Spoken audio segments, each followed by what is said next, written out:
ঘরে ঘুষেই আমরা ঘরের মধ্যে ঢুকেই আমরা মারছি এবং আরও মারব। এবারে টার্গেট করা হয়েছে সিভিলিয়ানদের এবং নিরীহ লোকেদের। এতে বেশি অ্যাডভার্টাইজমেন্ট পাবে। সময় কখন হবে সেই সময়টা আমরা ঠিক করব, কোথায় মারব সেটাও আমরা ঠিক করব এবং কিভাবে মারব সেটাও আমরা ঠিক করব। তো কখনো দিনের বেলায় হয় না।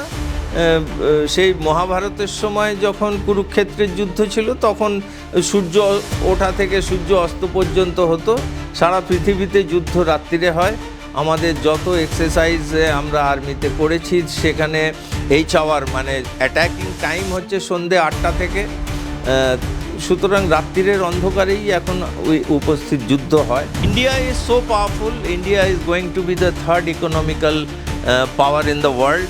সেটা আমেরিকার সহ্য হচ্ছে না এবং সেই জন্যে আগে যেসব ওয়েপন আমেরিকা এক্সপোর্ট করতো এখন ইন্ডিয়া সেই ওয়েপনগুলো এক্সপোর্ট করছে।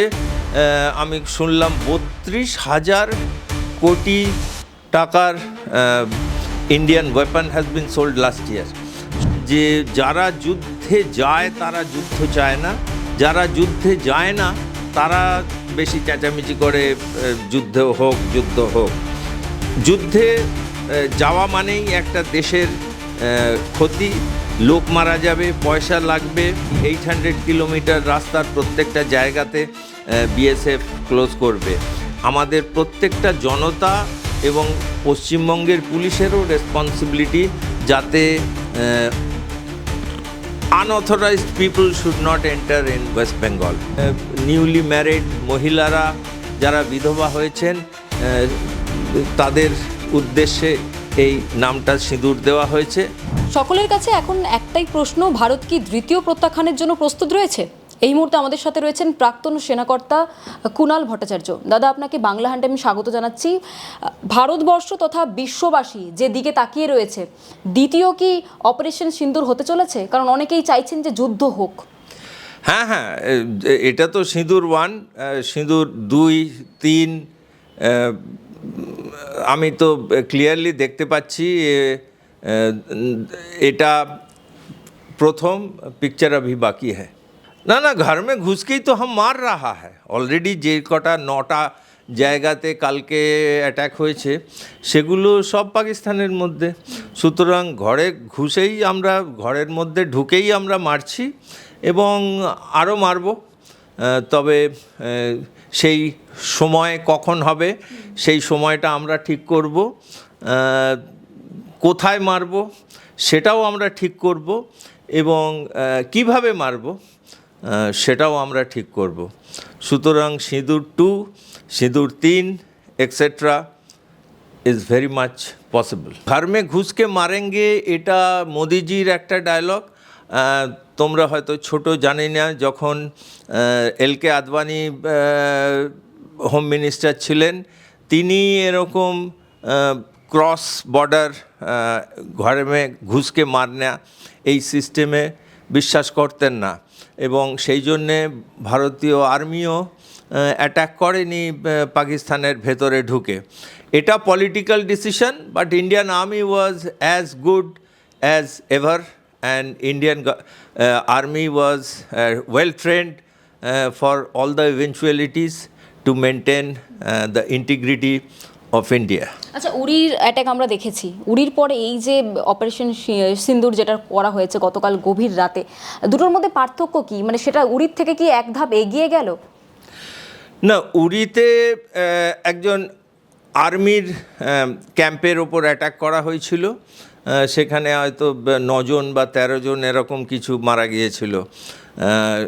এখন ডিফেন্স ফোর্সেসের লোক যদি মারা যায় তাহলে এটা বেশি পাবলিসিটি পায় না এবং টিভিতে তোমরা হয়তো 1 দিন 2 দিন দেখালে কিছু একটা প্রোগ্রাম হলো, কিন্তু এই জন্যে এবারে টার্গেট করা হয়েছে সিভিলিয়ানদের এবং নিরীহ লোকেদের। এতে বেশি অ্যাডভার্টাইজমেন্ট পাবে এই টেররিস্টরা এবং তাদের মিডিয়া কন্টিনিউয়াসলি দেখাতে থাকবে, ইউনাইটেড নেশনসে বা বিদেশের সঙ্গে এরা বেশি অ্যাডভার্টিজমেন্ট পাবে, মানে প্রোপাগ্যান্ডা পাবে। সেই জন্যে এবারে সিভিলিয়ানদের ওপর অ্যাটাক করা হয়েছে, আর্মির ওপরে করা হয়নি। সুতরাং উরির সঙ্গে এই পেহেলগামের হত্যাকাণ্ডের রিলেটিভ ইম্পর্টেন্সটা আলাদা। আচ্ছা, এই পাকিস্তানের যে প্রধানমন্ত্রী রয়েছেন কিংবা সেনা প্রধান রয়েছেন, তারা বলছেন কোথাও গিয়ে যে ভারত কাপুরুষের মতো কাজ করেছে এবং রাতের অন্ধকারে বেছে বেছে মহিলা শিশুদের ওপর নির্মমভাবে তারা মানে তাদেরকে মারা হয়েছে। একদম ভুল কথা। এবং যুদ্ধ কখনো দিনের বেলায় হয় না। সেই মহাভারতের সময় যখন কুরুক্ষেত্রের যুদ্ধ ছিল, তখন সূর্য ওঠা থেকে সূর্য অস্ত পর্যন্ত হতো। সারা পৃথিবীতে যুদ্ধ রাত্রিরে হয়। আমাদের যত এক্সারসাইজ আমরা আর্মিতে করেছি, সেখানে এইচ আওয়ার মানে অ্যাটাকিং টাইম হচ্ছে সন্ধ্যে 8টা থেকে। সুতরাং রাত্রিরের অন্ধকারেই এখন ওই উপস্থিত যুদ্ধ হয়। এটা একটা ফালতু কথা বলছে পাকিস্তানের চিফ, এবং প্রধানমন্ত্রী মানে নিজের চামড়া বাঁচানোর জন্যে তিনি এখন হসপিটালে ভর্তি হয়েছেন, আমি এরকম একটা কোনো খবর পেলাম। এটা পাকিস্তান নিজেদের দেশের কাছে নিজেদের একটা ইম্পর্টেন্স বজায় রাখার জন্যে এই কথা বলছে। আচ্ছা, ট্রাম্প কেন সমর্থন করছেন না? উনি বলছেন লজ্জাজনক ব্যাপার, কিন্তু আগে দেখেছি আমরা যে পাকিস্তান যদি ভারতকে হামলা করে আমি আমার বন্ধু ভারতের পাশে থাকবো, তিনি এই উক্তিও আগে দিয়েছিলেন। হঠাৎ করে পরিবর্তন কেন হলো উক্তির মধ্যে? American foreign policy is not changed by the change of the president. মানে আমেরিকার যে ফরেন পলিসি, যেমন ধরো বাংলাদেশে সেন্ট মার্টিন আইল্যান্ড ক্যাপচার করা বা সেটা নেওয়া, সেটা বাইডেনের গভর্নমেন্ট চালু করেছিলেন এবং সেটা আমেরিকার ফরেন পলিসির মধ্যে। এখন ট্রাম্প এসে সেটা ক্যান্সেল করতে পারে না। সুতরাং ডিপ স্টেট বা আমেরিকান ফরেন পলিসি যেটা it is independent of the president. বাইডেনেরও যা পলিসি ছিল, ট্রাম্পেরও সেই পলিসি। এখন India is so powerful, India is going to be the third economical power in the world, সেটা আমেরিকার সহ্য হচ্ছে না। এবং সেই জন্যে আগে যেসব ওয়েপন আমেরিকা এক্সপোর্ট করতো, এখন ইন্ডিয়া সেই ওয়েপনগুলো এক্সপোর্ট করছে। আমি শুনলাম 32,000 কোটি টাকার Indian weapon has been sold last year. সেই 32,000 কোটি টাকাটা আগে আমেরিকাতে যেত, এখন সেটা ইন্ডিয়াতে আসছে। সেই জন্যে American weapon manufacturing companies, those who are controlling the American policy, they are worried. সুতরাং একটা যুদ্ধে গেলে ইন্ডিয়ার ইকোনমি পেছিয়ে যাবে। আমরা দেখতে পাচ্ছি রাশিয়া এবং ইউক্রেনের যুদ্ধে 2.5 বছর বাদেও রাশিয়া জিততে পারছে না, কারণ Russia economically stronger than India এবং রাশিয়ার কাছে অয়েল আছে। ইন্ডিয়ার ইকোনমিক্যালি নট দ্যাট স্ট্রং এবং ইন্ডিয়ার কাছে অয়েল নেই। সুতরাং যদি ইউনাইটেড নেশনস ইন্ডিয়ার এগেনস্টে স্যাংশন দেয়, তাহলে India will collapse, but Russia can face that consequences. সেই জন্যে আমেরিকার ইনিশিয়ালি বলছেন যে এটা লজ্জাজনক, কারণ America is jealous of progress of India. কোথাও গিয়ে এই ক্যামেরার সামনে যে বন্ধুত্বপূর্ণ মোদির সাথে যে সম্পর্ক ট্রাম্পের, সেটা কোথাও গিয়ে আপনি বলছেন যে লোক দেখানো কিংবা এই ক্যামেরার জন্য? না, আগেকার যে পলিসিটা ছিল, যে ইন্দিরা গান্ধীর সময় বা সেই সময়, মানে আইদার ইউ আর রাশিয়ার ফ্রেন্ড অর তুমি আমেরিকার ফ্রেন্ড। কারণ এর আগে যত যুদ্ধ হয়েছে সেটা ইন্ডিয়াকে সাপোর্ট করেছিল, কিন্তু ইন্ডিয়া এখন সো পাওয়ারফুল এবং so much economically strong. Jaishankar বহুবার বলেছেন যে আমরা রাশিয়ার সঙ্গে বন্ধুত্ব করছি, মানে এই নয় যে আমেরিকা আমাদের শত্রু, বা সিমিলারলি ভাইস ভার্সা। আমরা জানি যে আমেরিকার সঙ্গে আমরা কোয়াডে আছি, যেখানে অস্ট্রেলিয়া, জাপান, ইন্ডিয়া এবং আমেরিকা একটা ট্রিটি করেছেন এই প্যাসিফিক ওশানের ওপরে। সুতরাং আমেরিকার is a great friend of India. ঠিক একই সঙ্গে India is a great friend of Russia. সেখান থেকে আমরা অনেক সস্তায় তেল পাচ্ছি, প্রায় 30% less than the world market, এবং আমরা রুবেলের এই ব্যবসাটা চালাচ্ছি, যেটা পেট্রো ডলার বলে যে জিনিসটা, সেটা America is very unhappy that we are buying petrol from Russia in Rubel exchange. সেই জিনিসটা রাশিয়া আমেরিকা একদম পছন্দ করছে না। ইন্ডিয়া আরও কিনেছে S-400 বলে একটা অ্যান্টি মিসাইল ওয়েপন সিস্টেম কিনেছে, যেটা আমেরিকা একদম চায়নি। আমেরিকার ওয়েপনেই বলা আছে যে American government will not sell weapons those who are buying S-400, কিন্তু ইন্ডিয়া কেনা সত্ত্বেও আমেরিকা সেটাকে একটা ইন্ডিয়াকে এক্সেপশনাল ভেবে এখনও বন্ধুত্ব চালিয়ে যাচ্ছে। এটা only possible because India is economically so strong. আচ্ছা স্যার, এই যে আমরা গতকাল রাতের যে ঘটনা দেখলাম, পেহেলগামের যে একেবারে বদলা নেওয়ার জন্য পাকিস্তানের ভেতরে ঢুকে 9টি জঙ্গি ঘাঁটিকে উড়িয়ে ফেললো ভারতীয় সেনা। আপনি যদি সেনার ভাষায় যদি ডেসক্রাইব করেন, যারা আমরা ভারতীয় নাগরিক যারা রয়েছি, যারা হয়তো সামরিক ভাষা আমরা বুঝি না, ঠিক কীভাবে, কোন পরিকল্পনায় কিভাবে ওই 9টি জঙ্গি ঘাঁটিকে টার্গেট করা হয়েছিল, যদি নিজের ভাষায় বলেন। আমি একটা অপশান দিয়েছি যে আমাদের দেশের এখন জনতা চাইছে যে একটা যুদ্ধ হোক, বা India take a very strong step against Pakistan. আমি তোমাকে আগেই বলেছি যে যারা যুদ্ধে যায় তারা যুদ্ধ চায় না, যারা যুদ্ধে যায় না তারা বেশি চেঁচামেচি করে যুদ্ধ হোক। যুদ্ধে যাওয়া মানেই একটা দেশের ক্ষতি, লোক মারা যাবে, পয়সা লাগবে, এবং economically India will be weaker. সুতরাং এই জিনিসটা মোদি এবং ভারত সরকার বুঝতে পেরেছেন। সুতরাং আমরা এখানে যুদ্ধে যেতে চাইছি না।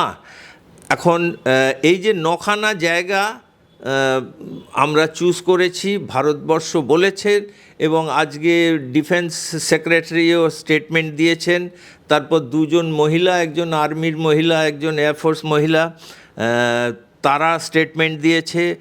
নরেন্দ্র মোদী সিঁদুর, যে মহিলা সশক্তিকরণ, সেইটা বোঝানোর জন্যে 2 জন মহিলাকে দিয়ে তাদের স্টেটমেন্ট দিয়েছেন। ভারতবর্ষ কোনো সিভিল শহরের ওপর অ্যাটাক করেনি, এবং কোনো মিলিটারি স্টেশন টার্গেটকেও বম্বিং করেনি।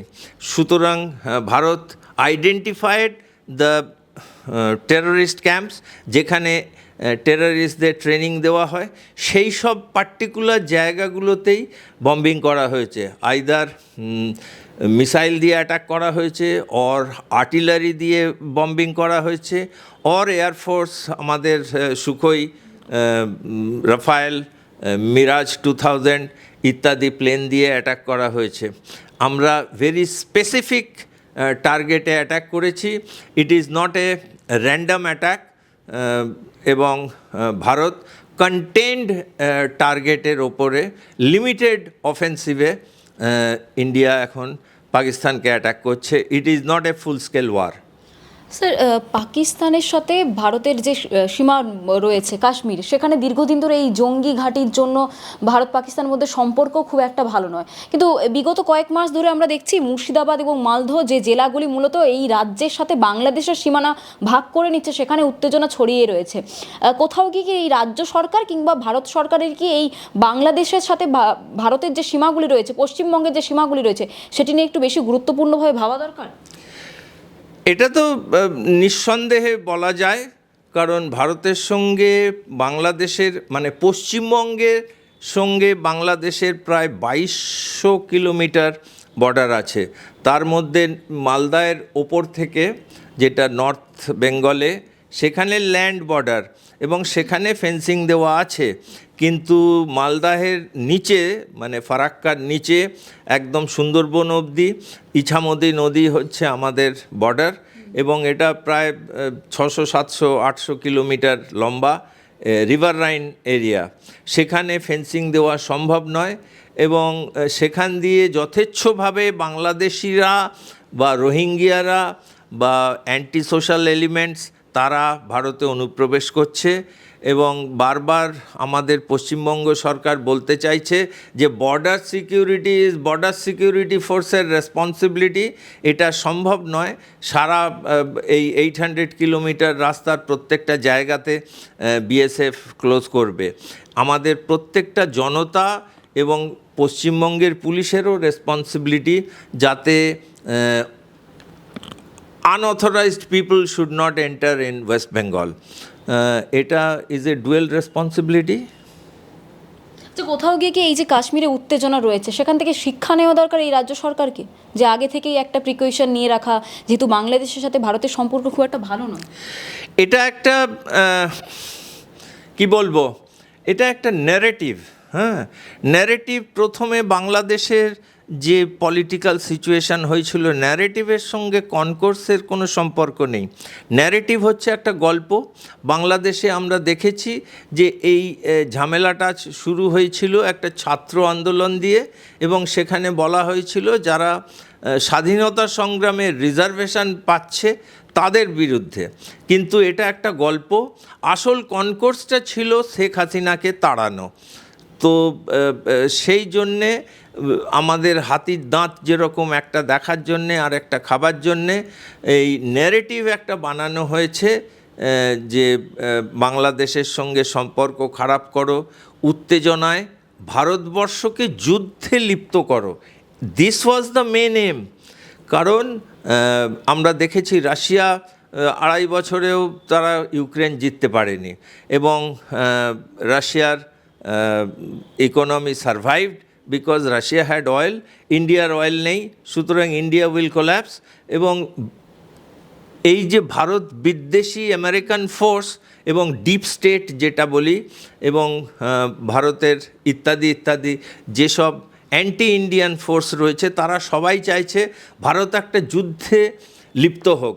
সেই জন্যে তোমরা জানবে যে কেউ বাংলাদেশ থেকে ইন্ডিয়াকে প্রভোক করছে, কলকাতাকে আমরা 4 দিনে নিয়ে নেব, 7 সিস্টার্সকে আমরা কেটে দেবো, তারপরে বিএসএফ ফেন্সিং লাগাচ্ছিল মালদা আর দিনাজপুরে, সেখানে তাদের পাথর ছুঁড়ে মারা হচ্ছে।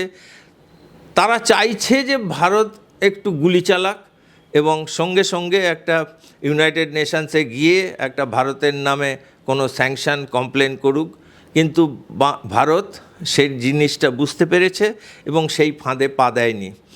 এবং পশ্চিমবঙ্গ সরকার অত্যন্ত আনফর্চুনেট যে আমি এর মধ্যে পলিটিক্স দেখতে চাইছি না, কিন্তু তা সত্ত্বেও আমি দেখিনি যে কড়াভাবে আমাদের এই পেহেলগাঁওয়ের অত্যাচারকে আমাদের মুসলমানেরা, আমাদের প্রায় 40-42 জন এমএলএ আছেন, তারা কেউই কোনো স্টেটমেন্ট দেয়নি। তার মধ্যে এগুলো খুবই দুঃখজনক ঘটনা। আচ্ছা, অনেকে আবার রাজনীতি দেখছে, এই যে অপারেশনের নামটা অপারেশন সিন্দুর রাখা হয়েছে, কোথাও গিয়ে একটা হিন্দুত্ববাদের আবার মোদি হিন্দুত্ববাদ টেনে আনছে, অনেকেই মনে করছে, নেটিজেনরা অনেকেই কমেন্ট করেছে সোশ্যাল মিডিয়াতে, বিদ্রুপ মানে অনেক বিতর্ক তৈরি হয়েছে। এটা কোনো বিতর্কের ব্যাপার নয়, এটা নারী শক্তি। নরেন্দ্র মোদী চিরকালই মহিলাদের সশক্তিকরণের জন্য চেষ্টা চালিয়ে যাচ্ছেন। আগে আর্মিতে 5 বছরের জন্য শর্ট সার্ভিস কমিশন মেয়েদের নেওয়া হতো, সেটা 5 বছর থেকে 10 বছর হয়েছে, এখন 15 বছর হচ্ছে, এবং শিগগিরই মহিলারা পার্মানেন্ট কমিশন পাবেন। এবং আজকে যে ফরেন স্টেটমেন্ট দেওয়া হয়েছে সেখানেও মহিলাদের ফ্রন্টে নিয়ে যাওয়া হয়েছে। 2 জনের নাম এখন মনে পড়ছে না, একজন এয়ারফোর্সের মহিলা আর একজন আর্মির মহিলা, সোফিয়া সামথিং।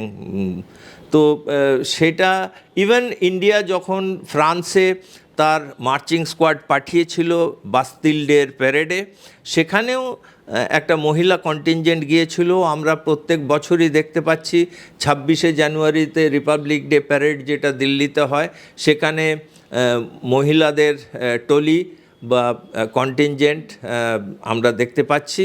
সুতরাং সিঁদুর একটা সিম্বলিক থিংস, এবং নিউলি ম্যারিড মহিলারা যারা বিধবা হয়েছেন তাদের উদ্দেশ্যে এই নামটা সিঁদুর দেওয়া হয়েছে। এর সঙ্গে রাজনীতির কোনো সম্পর্ক নেই, এটা মহিলা সশক্তিকরণের একটা সিম্বল। বাংলা হান্টের আরো খবর দেখতে নজর রাখুন। বাংলা খবর মানেই বাংলা হান্ট।